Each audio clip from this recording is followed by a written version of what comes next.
For today's video mga ka-idol, so magluluto po tayo ngayon ng fish escabeche. So ito na po yung ating finished product sa ating niluluto ngayon mga ka-idol. So ito na, ready for serving na tayo mga ka-idol. So ito na po yung ating fish escabeche. Panalo na to mga ka-idol, pang ulam natin sa pang sahur mga ka-idol.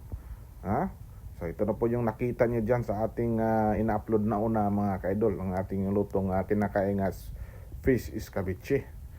Okay mga ka-idol, so tara, samahan niyo ako mga ka-idol sa ating preparasyon mga ka-idol. So piprito muna natin yung ating isda. So i-fry muna natin siya. Pagkatapos mga ka-idol na prito na natin ay gagawa na po tayo ng sauce.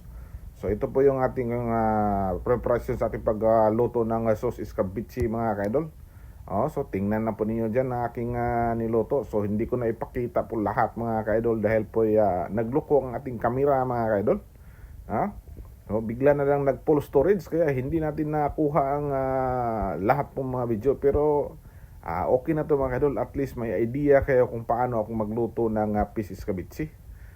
So yun ang mga sangkap po ng ating mga linalagay mga ka-idol na naka-plus po sa screen ng ating mga list of ingredients. Simpleng pamaraan ng tumagas pagluto at kumuna po to sa ating mga Pilipino yung ating fish escabeche.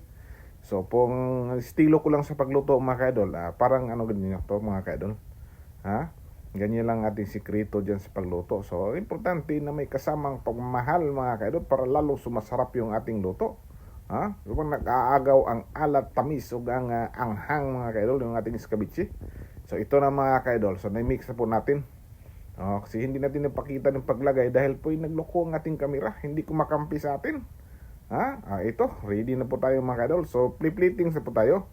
Ganito lang po mag-plating si Boknoy mga ka-idol.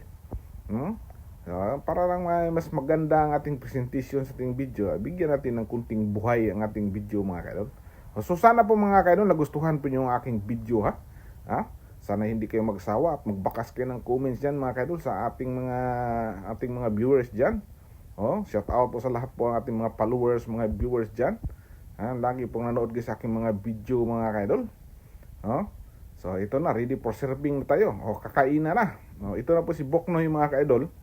So i-voice over na po natin ating kasi para ma-continue yung ating pagsalita. Ito na po ating fish escabeche. At ready na po sa kainan mga ka-idol. Kakain na po tayo nito para pang sahur mga ka-idol. Kasi pag bago bukang liwayway mga ka-idol, makakain na tayo kasi nagpupuasa po tayo ngayon sa buwan ng Ramadan. So maraming salamat po mga ka-idol sa inyong walang sawang pagsuporta sa akin sa pagbakas o comments. Salamat po sa inyong palaging pagsuporta at pag-comments. So Ramadan Mubarak sa lahat mga ka-idol.